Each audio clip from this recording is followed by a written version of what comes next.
welcome to Marketing Moms. I love that our banner still says Small Business Connections. It just kind of shows how busy we have been and how you just can't do everything.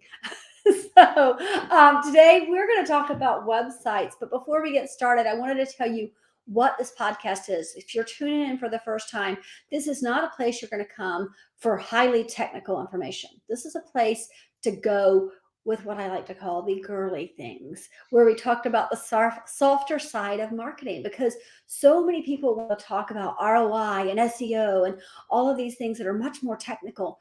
And then you say, how do you describe your business? And they go, I don't know, right? They have no clue. This is where we're going to talk about all those things you need to know before you can ever begin marketing your business. So I'm Ann Brennan. This is Anastasia Van Gresham. There you go. Hello. And we are Marketing Moms. Hi, Anastasia. How are you?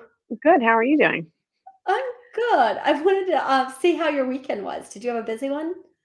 Yes. 3 kids, 3 sports, 4 sports actually, because my son plays too. So it was a very busy weekend. But aren't they all? And I'm sure that there will come a time when I will miss these busy weekends. But it's hard. I'm not there yet. And my kids, I've got pretty grown kids, and then Zane is 15, but I was crazy busy this weekend. We had the kids over. So my older kids, my Ethan was back in town. He's my 25-year-old. He's in Vermont, for those of you who don't know.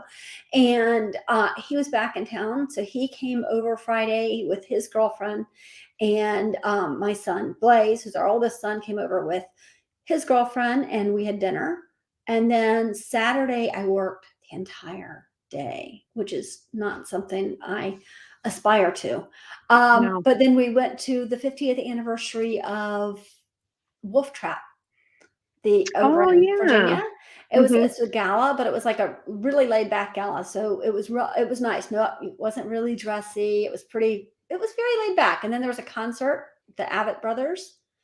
So, and then the highlight of the weekend was when I almost barreled through the governor. He was walking out while I was walking in, and I wasn't paying attention. So his Secret Service was like, let me redirect you. Of course you did. Of course. Yeah, of course. I'm not paying attention. I wasn't on my phone though. So there is that. Yeah. Actually, it was funny. I drove my son to the bus stop this morning. Both my kids were like late this morning. I had this goal of getting in here by 8:00. And like that's gonna happen. And hey, I was up at 6:30, and my daughter was like, "You need to drive me to school." And then my son, I got home from driving her to school, and he was running late, so I drove him to the bus stop. And then my little one, so it's kind of crazy. But this lady was walking, like looking down, and she was about to cross the street, and I was like, "This isn't good. Don't do that." There's buses, there's cars. I mean, it's a busy time in the morning. But oh well, she did not. I did not hit her. I knew that she was not paying attention. And I waited. So if somebody did, it wasn't your fault. Yeah, it wasn't my fault. All right. So before we start, we are going to talk about websites today. But I think as a social media marketing company, we would be remiss if we didn't talk about the Facebook files from the Wall Street Journal. And I think we have 2 different views on this. So I want to hear you talk about your views first. So as a Facebook consumer, like that is, I would say that's my main platform.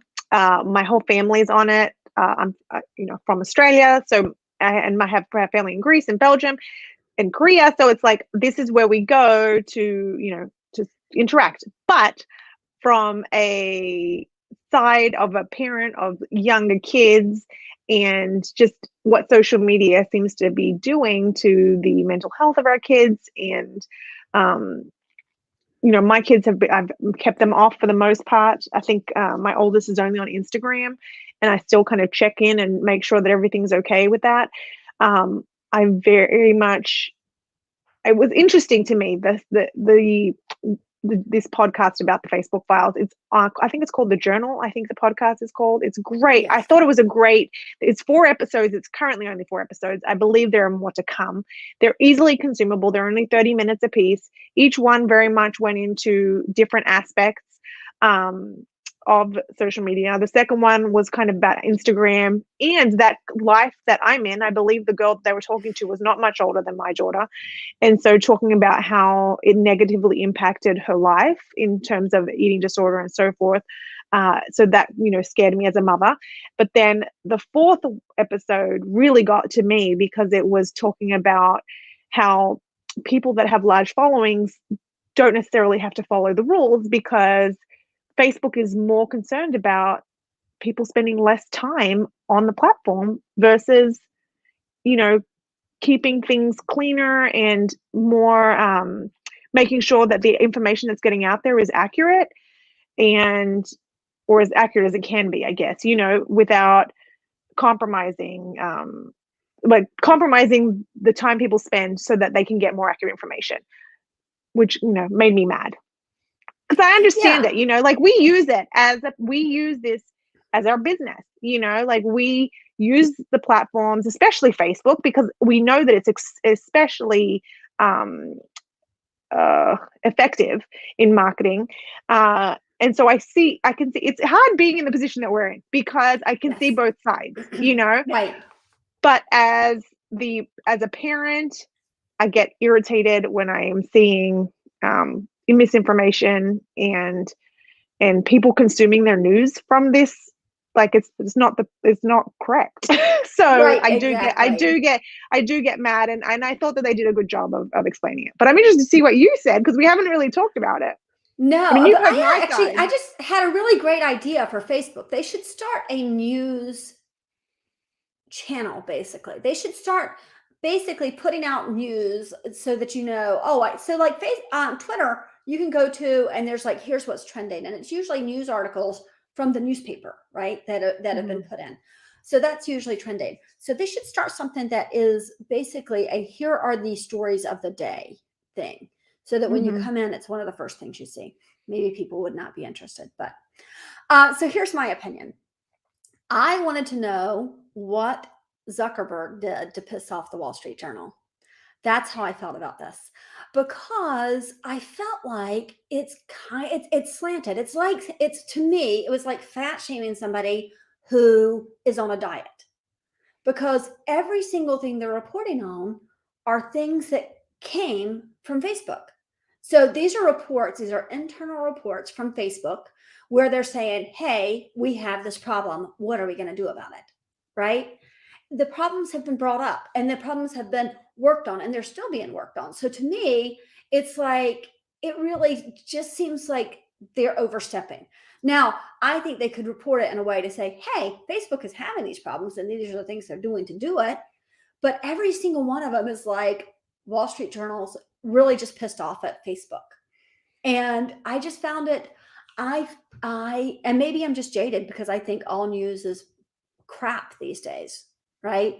Mm-hmm. Um, did you notice that I said crap and not the other word? Because I decided I didn't want to get an explicit rating here. But yeah, that was my take on it. And I thought it was funny because I went into it with an attitude of, Facebook really makes me angry a lot of the time, not for what's on it, but for how hard it is to work with as an agency. And Uh, maybe that's why I was like so willing to like be like, okay, you're right, because I had one issue that turned out to be a little setting, that I went back and forth with them for over 3 months in chat, right, and nobody would have a conversation with me. I asked to have a phone call. I had to email for the last 2 or 3 weeks of that 3 month period. I was corresponding daily with them. And then it wasn't until the very last day when somebody was like, well, if you go to, like, I sent them screenshots, I sent them video casts, I sent them everything that they requested. I sent them. And then they would close it off and said that it was done. And I'm like, but it's not done. Like, the issue right. is still It's still there. continuing. And Yeah, there were a couple things that they needed to fix on their side. And then there was a setting that was on a completely different page over there, and nobody mentioned it. And had they said, hey, did you check this out? Because I went through all of their, I'm not going to call somebody. I'm going to try and troubleshoot it first. I tried to troubleshoot it, couldn't. Then I contacted them and contacted them and contacted them. So I am pretty irritated with them for not helping me. yes. But I mean, I don't know. Well, It I is want to talk interesting. about that actually, because it's something we don't advertise about ourselves and we don't put out there on a regular basis, but something that's really interesting about what you just said. You were talking to Facebook via chat Hmm. Yes. over a year that we've been, actually probably over 2 years that we've been able to talk to Facebook. Oh, yeah, definitely. But most people can't. I cannot personally. You Right. can. Right. So So you we are use on the my same Facebook over account to, 50. Yeah, we're over 50, well over 50 accounts that we're admins on. And I cannot go in and chat with Facebook. You can. So I have to log in as in your account in order to do that. So it's interesting because people are like, "Oh, I'll figure this out." I'm like, "Good luck." Because if we yeah, good can't, luck.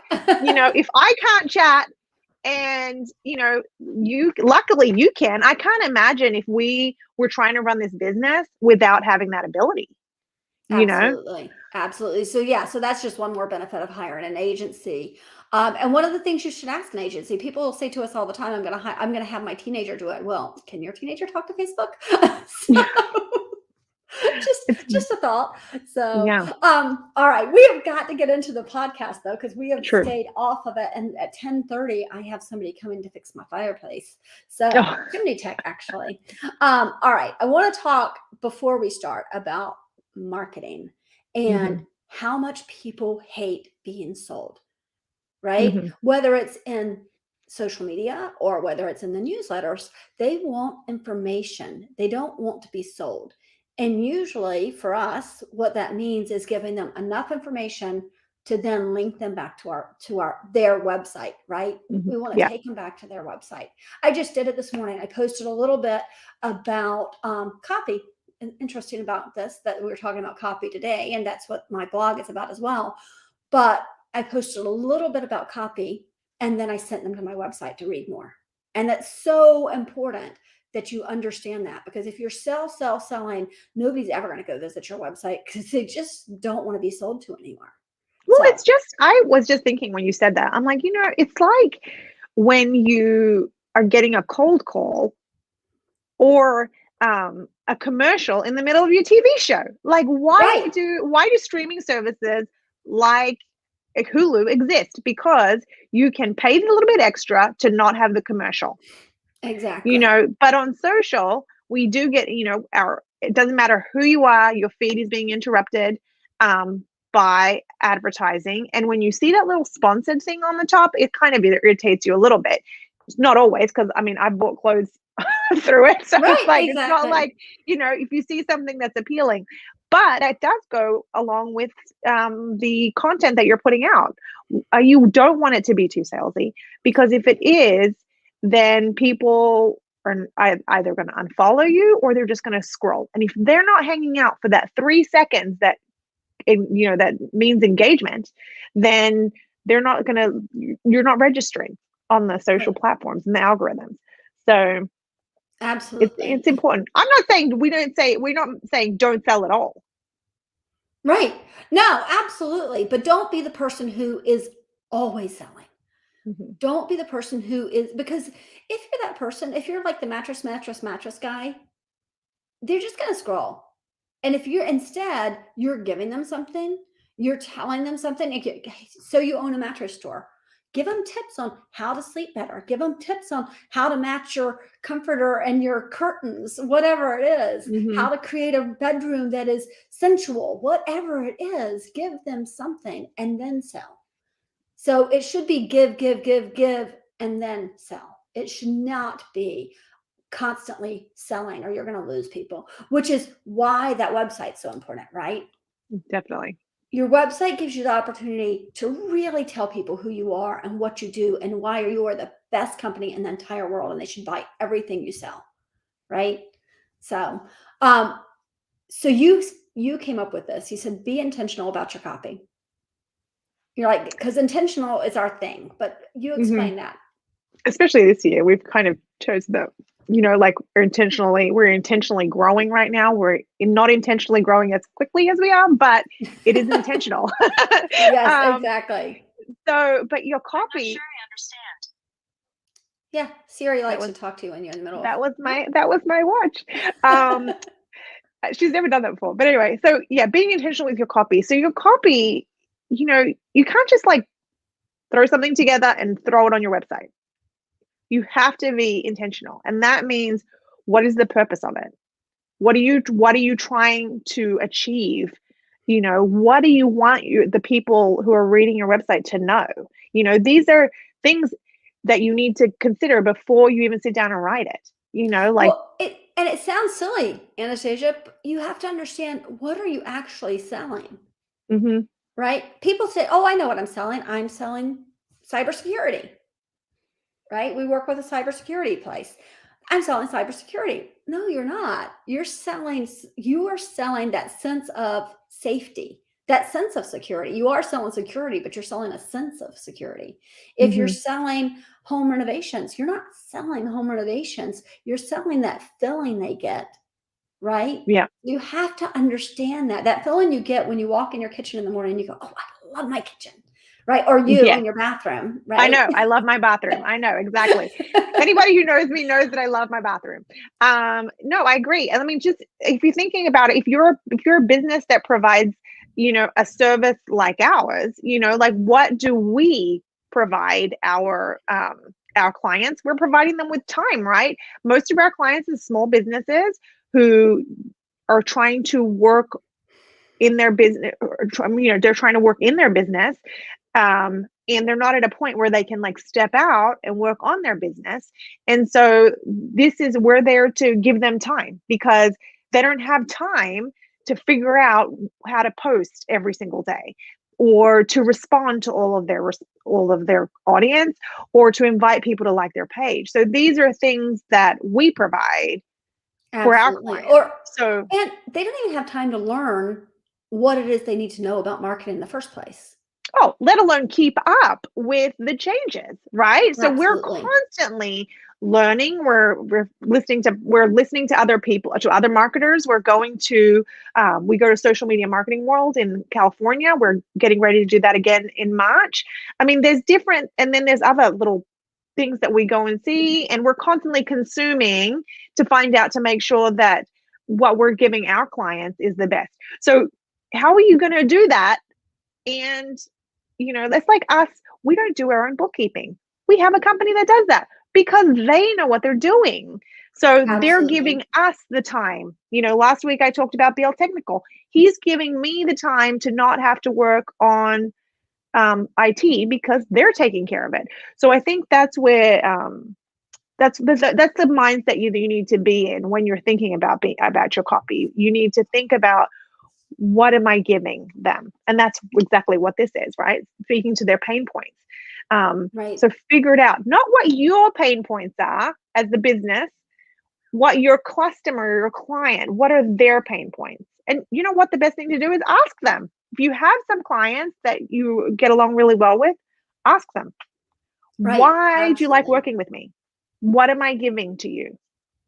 Absolutely. And what made you call me in the first place? Hmm. Right? What was that tipping point that made me go, "Oh my God, I cannot do my own accountant anymore. Why did I call the accountant?"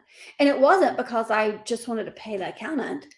It was that I was so tired of sitting here and trying to balance a checkbook and figure out, well, is this something I can write off? Is this something I should put in here? Where should this go on this balance sheet? What the heck is a cash flow chart? I don't know. Right? Hmm. Like it's that frustration. So play into that frustration in your copy. Talk about those things that are making them crazy. Talk about the pain points. If it's I put on one of those pair of jeans from Stardust Deluxe this morning, I have mine and on.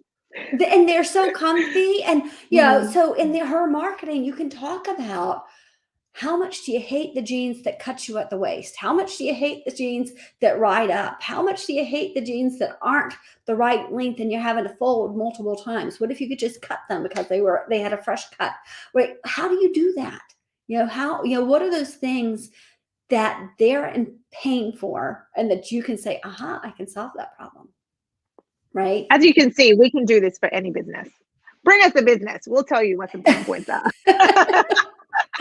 Exactly. Exactly. So I was thinking about it before we got on, and I thought the thing that most people do, or maybe the thing they don't do, they write their copy, they put it on the website, they put it up, and then They'd first of all never look at it again, but they don't ask anybody's opinion. I think a lot of times because they're afraid to ask their opinion. But we've seen it, what happens when you don't. Oh, yeah. I mean, you look at a website and it's like, I don't understand exactly what do they do, Yes. Yeah. or it doesn't make sense because there's either a bunch of typos in it or there are links that aren't linking correctly. I mean, there's so many. Don't get me started on how many Yeah. things can be wrong with a website. Absolutely. But that one where people don't know what you do, that is Mhm. almost every new client we bring on. Almost every new client we have to say, but what do you really do? Or Mhm. or we'll go through and we're like, oh, this is such a cool service. And they're like, oh, wait, we don't offer that anymore. Like, but it's still on Mhm. your website. Or you'll say, you said Well, you they do offer such and something new. such. Right. And it's not there. Yeah. Right. You said you do You this sort forget of about it. service and it's not there. Yeah. I think a lot of the times, and we're going to go further into websites in a few episodes, but a lot of times I think people put up a website and they're like, okay, we're good. A couple of years ago, well, no, I think it was only last year that Google said we're not ranking anything that's not mobile friendly. So people go and they build a website that's mobile friendly, and then they just walk away. And they leave it. And they Exactly. leave it. If you're not constantly on there to make sure that what you're saying is accurate, you know, and that you have fresh pictures or just fresh copy. Even sometimes you just changing your words can help. It's just yeah, you need to be on there. You can't just, it's not something that you just leave. If you're, like we say, if you're not posting 7 days a week social media, then you're wasting your time. Right. That is the same for a website. If you just put it out there and leave it, you're wasting your time. I mean, yeah, you Right. need something out there, but you need to be checking on it and you need to Yes. be On a updating regular it. basis. Yeah. Mhm. Yeah. The number of times, that's the other thing, is you go on and you're like, oh, that person's not worked here in 2 years. Right. Yeah. You're like, that's great. Because guess what? She actually started her own business. And now when people look you up, they find her over there because her business is bigger than your little business. And now you've got a problem. So you have to make sure you know what's going on. Mhm. I wanted to talk about something that we see a lot. So I want to talk about speaking more humanly, right? Speak Mhm. human. Don't speak tech. Don't speak in a way, two things that make your customers feel stupid because they don't understand, right? But also that makes you not seem human. And so they're afraid to call you, right? Definitely. Yeah, especially if you are a business. I mean, we always say this, regardless of whether you're a business to business or a business to consumer business, you're always a person to person business. So the person that's looking at your website is always going to be a person. It's not going to be a business. Now, yeah, there are different levels, like um I speak differently from, you know, your husband who's a lawyer. Like Right. his vocabulary is much higher than mine. you know, and maybe there are certain instances where, depending on what you're doing, your website does need to sound like up here. But for the most part, you don't. You need to be a human, and you need to appeal to the humanity in the other person. So, Absolutely. Absolutely. Well, the thing that just occurred to me is when we did the Goldman Sachs, I don't know if I told you this story, Anastasia, but when I did the Goldman Sachs program, one of the first weeks we went into our growth group, and there were six of us in the growth group, and one was a guy named Chris, and just a super nice guy. But when he did his elevator speech, I just kind of was like, what language was that? He's a software engineer. I'm like, I have no idea what you said. And I said to him, I don't mean to be rude, but if that's the elevator speech you're giving, that's horrible because I totally didn't understand what you meant. Can you say that in human speak? And he said it like he described it. And here's the thing, there were only six of us in that room. Six. mhm, And one of the women went, oh my God, that's exactly what I need. yeah. But she's been looking it up and she didn't know what to look up, right? Mhm. So she's looking up something and she's trying.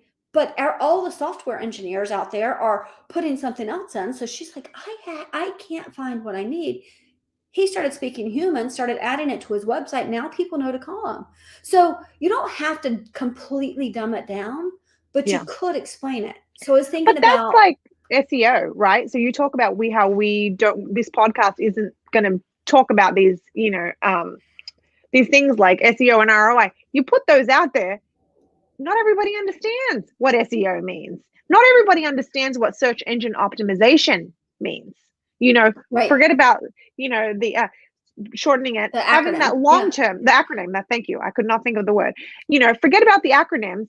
What does the term mean? And so I think by saying, oh, we'll help you so that when somebody searches for you, Google or Bing or whatever search engine will rank you a little bit higher. Oh, I get it. So I'm going to be on that first page. You know, Right. And that's because you speak human to them, yes, right? right. So it's definitely you have to you don't want to. People want to sound smart sometimes, and that's great. We all do it. Um, we try to use big words when we can, but when you're speaking in your marketing and on your website, sometimes you need to make sure that by having somebody else read it, especially who doesn't do what you do, you'll see, do they understand what you do? And if they Absolutely. understand, that means that you're speaking human. Absolutely. And one way you can do that, just so you know, one way you can do that with your copy is to be clever about it, or more human in general, and say, so what is cybersecurity anyway? Right? Hmm. Ask the question and then give a really simple answer. And if you want to show both, you can say, here's my technical answer, but let me break it down for you in human speak, right? Because we had somebody, it was a plumber, and I wish I could remember exactly what it was. And we said to him, well, what do people look up when they want that? And he gave us this long technical word, and they look up, da, da, da, da. I was like, really? Because I've never heard of that. And I was like, what does it do? And he told me, and I was like, oh, you mean my toilet's clogged. How do I unclog it? And he's like, Yeah. yes. And I'm like, so that's what people are looking up. My toilet's clogged. How do I unclog it? Yeah, Right? So think of what it is they're looking up and then use the words they're using to find you. I think definitely. that's hugely important And on your and a website. great place to do that is for a great start is if you have, I mean, well, you number one, everybody should have a Google My Business page. Go there, look at the analytics because it will tell you how people found you, whether it was a direct or an indirect search, like they were looking specifically for your business, or they were looking something up like plumbing and you came up, but what were the terms that they were looking up? Because then you know exactly how your audience has found you in the past. Right. Exactly. Exactly. And that's a really great tip. Look at what people are looking up when they find you. And you could find that on Google, Google, oh my gosh, Google My my Business. business. Yep. You can find it on your Google Analytics if you have a Google Analytics account, which you should. And sometimes if you're using something like Squarespace, it's right on your website platform. You Hmm. can find it super easy right there. So do that. And look at your insights. That will tell you a lot. We're done. I can't believe this just goes by so fast. I feel like we did a better job this week too. So pat on the back Well, to my us. technology was working, so I actually could follow an outline, so that helped. Yeah. So next week, we're going to talk about what is marketing. And the reason we're going to do this is because so many people just start posting. They're like, I'm just Hmm. going to post, and I want you to post this. I want to post that. And it's without any kind of strategy behind it, without any kind of thought to what they're posting. And we'll go back to what we said earlier, which is people hate to be sold to. Yeah. So, how are you going to market in a way that introduces your business without just completely vomiting your information on them? And this goes right back to what we said just 30, a minute or two ago. Intentional. Be intentional. Don't just sit down and like put a bunch of stuff out, and you've got 5 services and all you're doing is posting about one of them. Right. What about everything else? Think about what's making more money for you. Maybe you need to post about that more, or I really don't like doing this, but I'm posting about it all the time. I would prefer to do that. So maybe post more about that. So there's definitely more things, but Absolutely. And intentional yeah, is the thing. intentional is absolutely the thing. So we'll talk more about that next week. I also wanted to tell you today over on our blog, and it's just coincidence, really funny that it happened that way because these things have been scheduled for a long time. But coincidentally, on our blog at asmmdigital.com/blog, we wrote about website copy and what you need to think about and how you need to plan for what you're writing on your website and why it matters. So, if you don't want to listen to this podcast all the way through again, go over there and read that. You'll get a lot of information from that. And while you're there, just peruse because we have a lot of stuff there. A lot, So, a lot, a a lot. lot. You can go down all kinds of rabbit holes on our blog. Yes, I love that. It's been 2 years since we decided actually to hire a copywriter ourselves instead of me Mhm. trying to write it. And I will call him and say, "Hey, Dylan, can you write 4 articles about these subjects?" And I give him a little bit, and then he writes it, and it's lovely. It's so great to have it and Mhm. just have it up there every single week. So, all right. If you guys have questions, we are always around. You can go to asmmdigital.com to check out our contact form and we will get a message from you, or you can leave us messages right here on Facebook because unlike most small businesses, we actually check our Facebook and our Instagram and our LinkedIn every single day and our Twitter every single day. So you can leave a Mhm. message and it's really, really easy. So hey, Anastasia, this is fun. I'm glad you're getting more comfortable and not as worried every time we go on. I know. Now I know that I have no choice. This is something that's gonna happen every Monday morning at 10.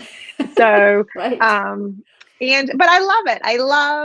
We have these conversations all the time, you and I, and with all of our clients and potential clients. And I mean, marketing is what we love to do.